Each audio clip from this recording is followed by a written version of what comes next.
Alors, on est toujours dans le cou et on a vu les muscles, on a vu les vaisseaux, les artères, les veines et les lymphatiques et on a vu également les nerfs. Aujourd'hui, on va voir ce qui est ici, au centre du cou, ce sont les viscères. Alors, on va tout cacher, on va laisser que les viscères dans cette région. On va cacher tout d'abord la peau et puis les lymphatiques, on va cacher les veines, les artères, les muscles, les nerfs également. Voilà, ici, il ne reste que les viscères. Comme vous pouvez voir, les viscères de tout le corps et aussi bien que les os. Mais aujourd'hui, on a dit qu'on va se concentrer sur la région cervicale ou bien le cou tout simplement. Alors ici, il faut savoir que les viscères du cou présentent des systèmes. Un système phonatoire présenté par le larynx, on va le détailler. C'est un système respiratoire présenté par la trachée. Un système digestif présenté par le pharynx et l'œsophage. Et puis un système endocrinien présenté par la glande thyroïdienne. Et en arrière, on va trouver les glandes parathyroïdiennes. Alors commençons par le système endocrinien, c'est-à-dire les glandes. Et commence par cette glande-là, qui est centrale et impaire, c'est la glande thyroïde. Alors voilà, ici notre glande, la glande thyroïde isolée là. Il a la forme d'un H, voilà. C'est un H. Et il a la forme d'un bouclier. Et il est ouvert en arrière. Il va entourer la trachée. Voilà, comme vous pouvez voir, il va entourer la trachée et une partie du larynx, surtout le cartilage cricoïde du larynx. On va détailler tout ça par la suite. Alors voilà, il est situé dans la partie inférieure du cou. Il est situé d'ailleurs sous l'os hyoïde qui est en haut là, alors que la thyroïde elle est elle est basse. Alors son centre présente ici ça, c'est l'isthme. Puis il présente deux lobes de chaque côté et un autre lobe de l'autre côté, tout simplement. Et il entame des rapports intimes, on peut dire, avec les autres régions, ou bien les autres organes, à savoir en arrière, on a quoi? On a l'œsophage, voilà. Et il entoure, on a dit, voilà ça, si on atténue là, on va voir que la trachée et le larynx sont entourés par cette glande. Et on a également un rapport très étroit avec un nerf hyper important pour la thyroïde. C'est une branche de nerf vague, c'est le nerf récurrent. Mais on ne peut pas le voir ici, sinon c'est très proche de cette glande. Alors voilà, c'est ça pour la thyroïde. On va passer aux autres deux glandes qui sont juste derrière la glande thyroïde et qui sont très petits, au nombre de 4, 2 supérieurs et 2 inférieurs. Alors voilà, on a dit 2 supérieurs. Voilà, deuxième. Et 2 glandes parathyroïdiennes inférieures. Cette glande joue un rôle hyper important dans le métabolisme phosphocalcique. Alors c'est ça. On n'a pas grand-chose à dire concernant ces glandes qui sont petites et qui sont derrière la glande thyroïde. Voilà, au nombre de 4. Alors, on a fini avec le système endocrinien. On va passer au système phonatoire, puis ventilatoire. Ce système est présenté par, voilà, ça c'est le larynx. Le larynx, c'est une muqueuse qui est formée ou bien entourée par les cartilages qui sont au nombre de 5. Les voici. Alors, c'est celle-là. On a en haut, ça c'est l'épiglotte. L'épiglotte, c'est l'un des cartilages du larynx. Il a la forme d'une feuille, comme vous pouvez voir. Voilà. Et il joue un rôle hyper important dans la déglutition, on va voir.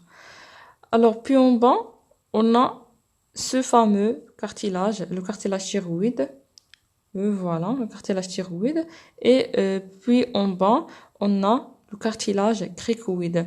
Et tous ces cartilages qu'on vient de citer, ces trois cartilages sont impairs. Voilà. Alors que ces petits cartilages-là, ce sont les cartilages arythénoïdes. On a deux. Voilà. C'est-à-dire sont pairs. Et en haut, on a des petits cartilages là qui sont appelés les cartilages corniculés. Alors au total, on a 5 cartilages. On a dit l'épiglotte. Voilà, l'épiglotte ici. On a dit le thyroïde, ou bien le cartilage thyroïde, cartilage cricoïde, et on a la rétinoïde qui est pair et le corniculé qui est aussi pair. Voilà. Alors ça, ce sont des cartilages qui sont liés entre eux. On va voir par des ligaments. Les ligaments sont quoi? Ce sont juste un tissu fibreux qui est, on peut dire, sous forme des fils ou bien des cordes, voilà. Alors que les membranes fibreuses, elles ont la même structure que les ligaments, mais elles sont larges. Alors, voilà, et on va trouver normalement ici plusieurs muscles au niveau du larynx, mais ça, on va l'étudier dans une vidéo à part consacrée pour le larynx. Sinon, ici, ce qu'il faut connaître, que le larynx proprement dit, c'est pas ces cartilages. Ces cartilages vont juste entourer le larynx. Le larynx, c'est une muqueuse. Alors, voici, à l'intérieur de ces cartilages, on va trouver une muqueuse qui est le larynx proprement dit. Alors, si on veut voir ce qu'on a à l'intérieur, le larynx, c'est quoi? C'est simplement un tube musculo-membraneux. Alors, voilà, ça, c'est les cordes vocales pour parler, tout simplement. Voilà, le larynx, on l'a vu, c'est un système phonatoire. Alors, on va détailler tout ça dans une vidéo à part, sinon, ce qu'il faut retenir, c'est que le système, ou bien l'axe viscéral, il va contenir le larynx, et on a vu les glandes. On va passer au système ventilatoire ou bien respiratoire. C'est juste sous le larynx, on a quoi? On a la trachée. Alors, la voie de la trachée qui va continuer en bas dans les poumons. Sinon, ce qu'il faut retenir, c'est juste on a la trachée qui est un ensemble formé par un ensemble des anneaux. Voilà, ce sont des cartilages ici. 1, 2, etc. Alors, ils sont liés entre eux par des ligaments, comme pour les cartilages du larynx en haut. Sinon, pour la constitution, voilà la trachée et la muqueuse qui est respiratoire. Ça, ce sont les anneaux cartilagineux. À l'intérieur, on a la trachée proprement dite, comme pour le larynx qui est c'est une muqueuse. Le larynx, c'est une muqueuse. Voilà. Si on cache les cartilages ici, ça, c'est le larynx proprement dit. Alors, le larynx, il est prolongé en bas par la trachée. Voilà, la trachée. Et si on veut cacher ça pour bien voir ce qu'on a à l'intérieur, c'est rien, c'est juste un tube. Le voilà. Le voilà. Alors, c'est ça pour la trachée et le larynx. On a également un système digestif qui est formé en haut par le pharynx avec ses trois parties. Alors, tout ça, c'est le pharynx. Avec ces trois parties, il va se prolonger en bas par quoi? Par l'œsophage. Ça, c'est l'œsophage. Alors, quelles sont ces trois parties du pharynx? Elles sont reparties selon les régions, tout simplement. Alors, on a une partie qu'on l'a déjà vue, rappelez-vous ça, c'est le nasopharynx ou bien le rhinopharynx. Pourquoi? Parce que c'est en continuité par la couenne avec la cavité nasale. Voilà, ça c'est la cavité nasale, elle va se continuer avec le rhinopharynx. Et rappelez-vous ça, c'est la couenne. On a deux couennes de chaque côté de fosse nasale. Alors ça, c'est pour la continuité avec le pharynx. Alors, le pharynx, c'est comme le larynx et la trachée. C'est juste un tube musculo-membraneux. Voilà, c'est juste un tube.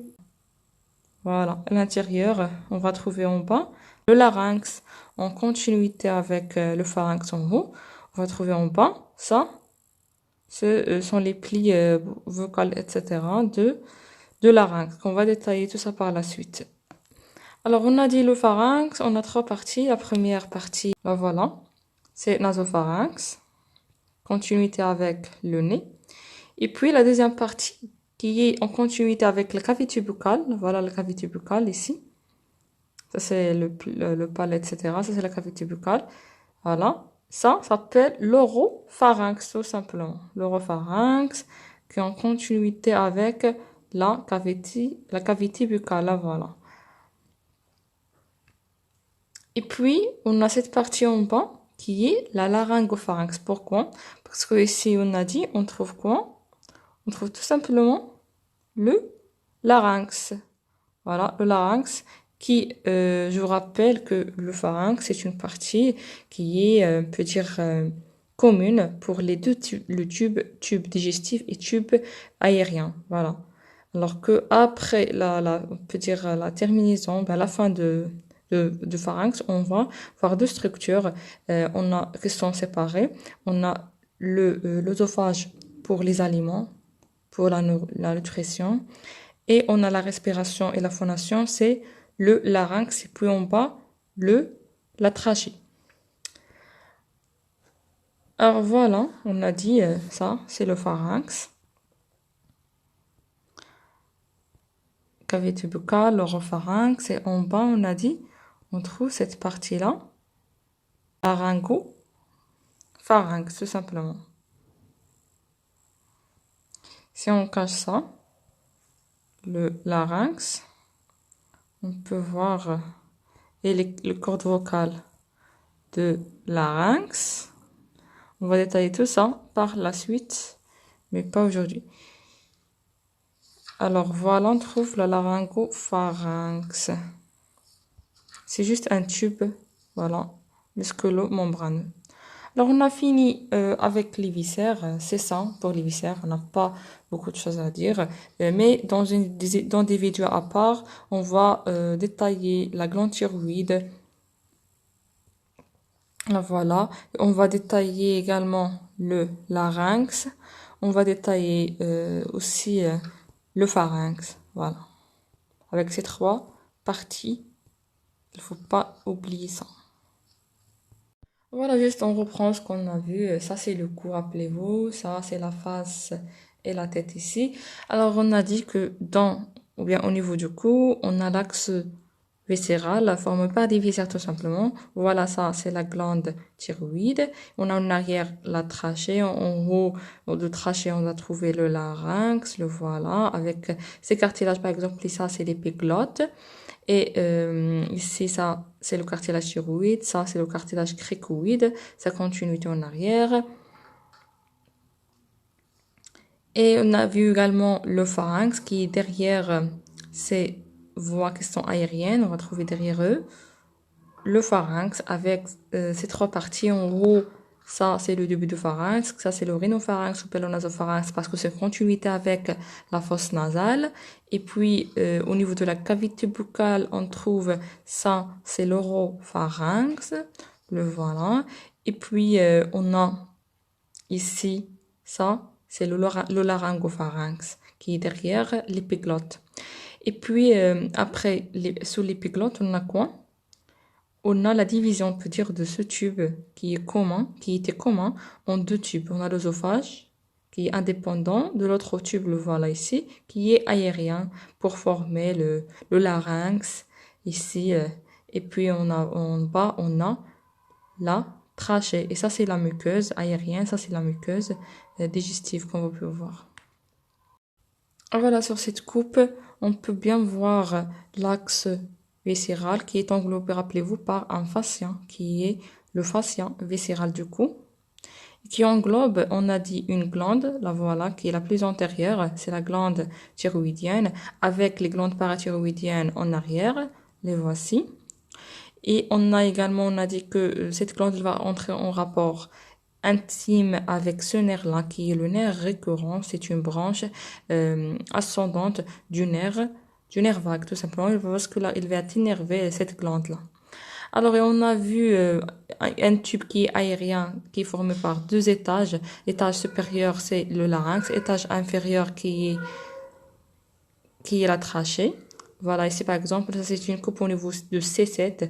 On est déjà dans la trachée. Et derrière, on va trouver le tube digestif. Voilà, et on a le pharynx qui est en haut parce qu'on a déjà parti, on a déjà parti à la division, on peut dire, du pharynx en deux tubes séparés. Alors ça, c'est l'œsophage. Alors, juste un rappel, ça, c'est le paquet vasculaire du cou, englobé par la gaine carotidienne. Ici, la même chose, ils sont latéraux. Et ça, c'est central, tout simplement. Et on a, appelez-vous les fascias qui englobent les muscles, du coup, qui sont de type antérieur.